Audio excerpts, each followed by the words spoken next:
Have you ever felt guilty for taking a break? Or maybe you've got yourself bragging about how little sleep you got, as if exhaustion was some kind of achievement. That, my friends, is burnout culture at work.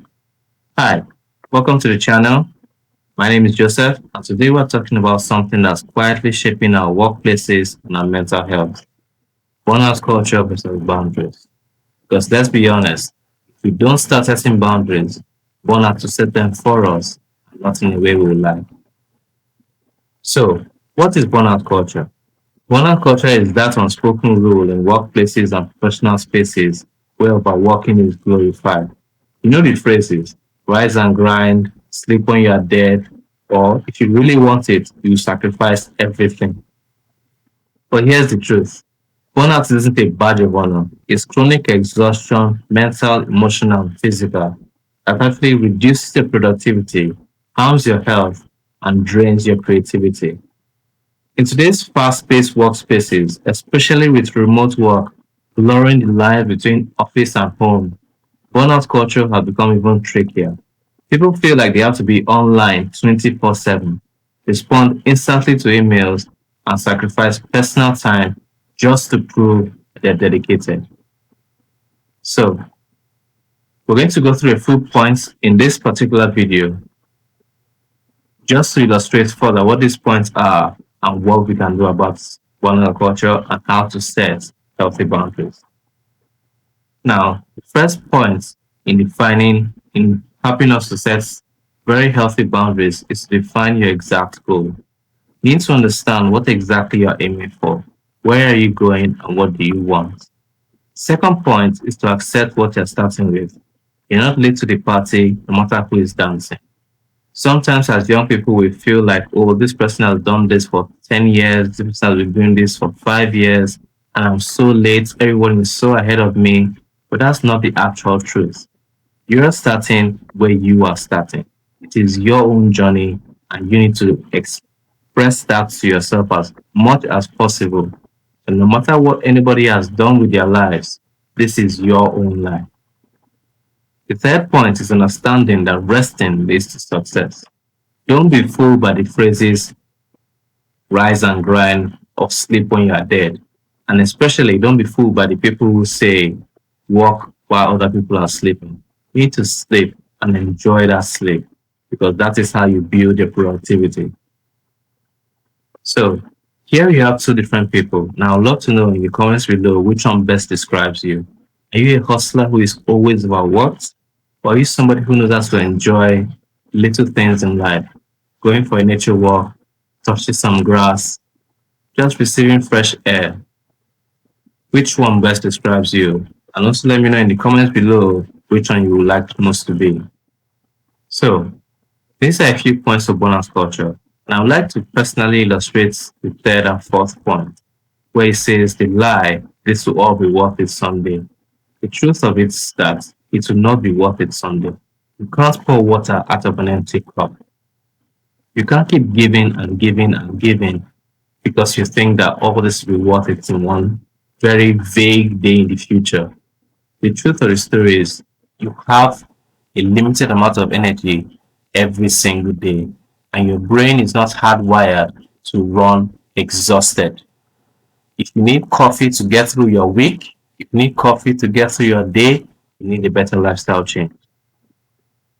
So, in these two surveys, we have here that 3 in 5 workers reported experiencing negative mental and physical impacts due to work-related stress. 26% noted a lack of interest, motivation, or energy. 32 reported emotional exhaustion, and 44 noted high levels of personal fatigue. And the interesting thing about this survey is what Indeed did when it analyzed what more than 52% of workers reported feeling burnout. There is a disconnect between the age groups. So you have that fact that 31% of baby boomers feel burnt out.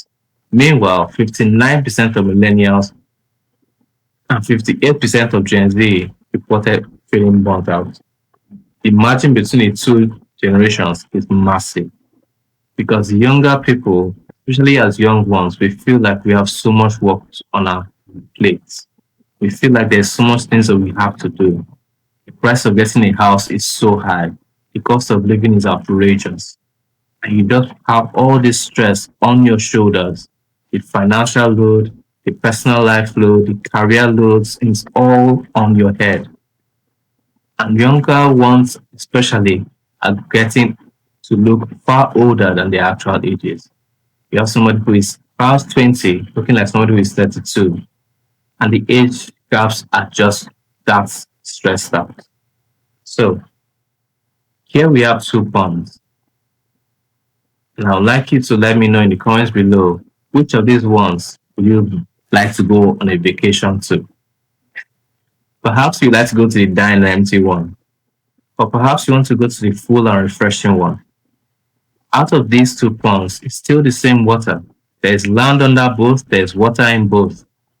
But the reality of the fact is, these are two very separate things, and also two very separate people. And you need to explain to yourself how exactly can I get to become like the one that is full and refreshing? Because if I feel like I'm exhausted, then I am like the one that is dying and empty.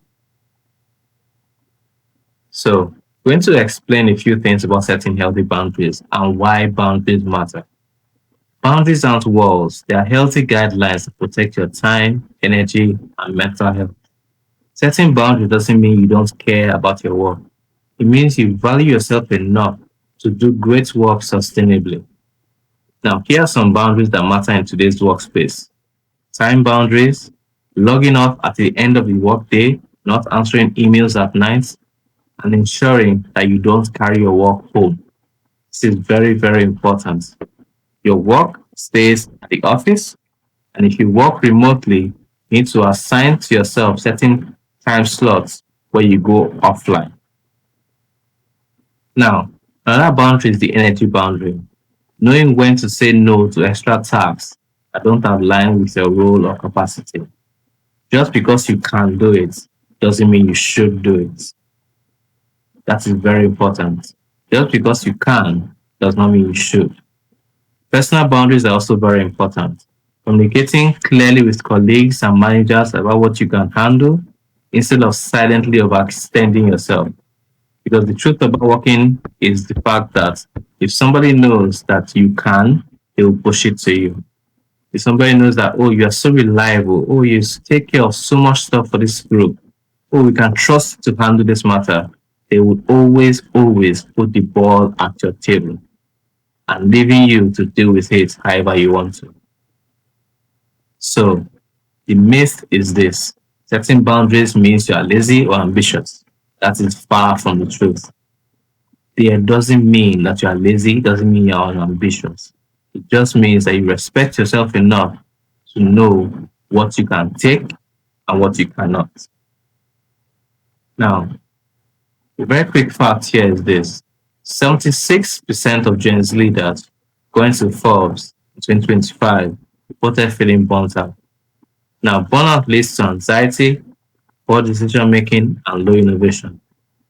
Because if you don't have the energy to even get up during the day, if you don't have the energy to say, I want to sit down and relax, you're always feeling tired, you're always feeling like you're stressed out.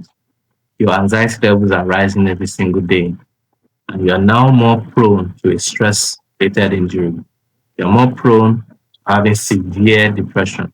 You're more prone to having insomnia and sleep issues.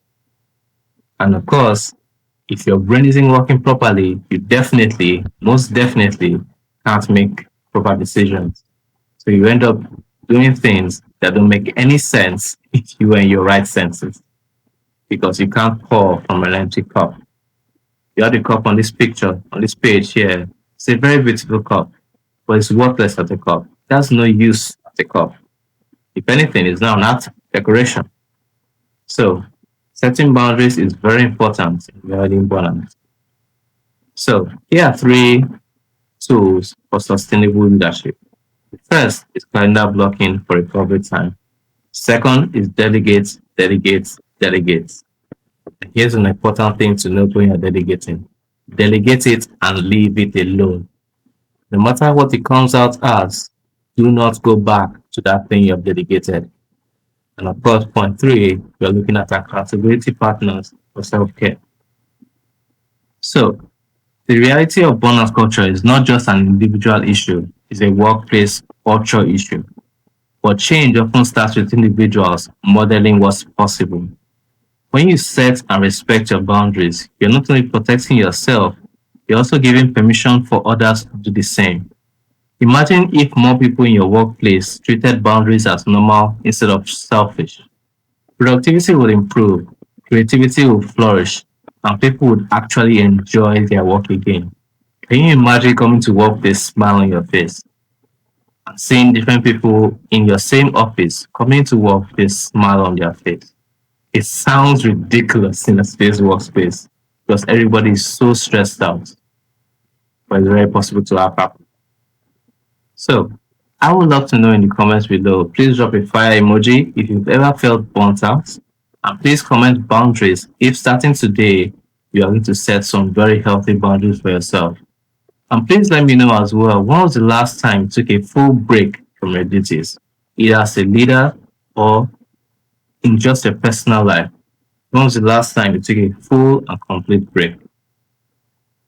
Now, long-term impact of boundaries is that it makes you a better communicator because you can think clearer, your brain is more rested, it makes you more creative, and it makes you a strong leader. You're not weak for resting, you're wise for lasting. So, here's my challenge for you this week. Identify one boundary you can set at work or in your personal life and practice it. Maybe it's logging off at 6 p.m. sharp. Maybe it's turning your phone on Do Not Disturb during family dinner. Remember, burnout culture wants you to believe that constant hustle is the only way to succeed. Boundaries remind you that success doesn't have to cost your health, your relationships, or your peace of mind. If this video resonated with you, hit that like button, and share with someone who needs a reminder, and don't forget to subscribe for more conversations on mental health and personal growth. Take care of yourself, and I'll see you in the next one.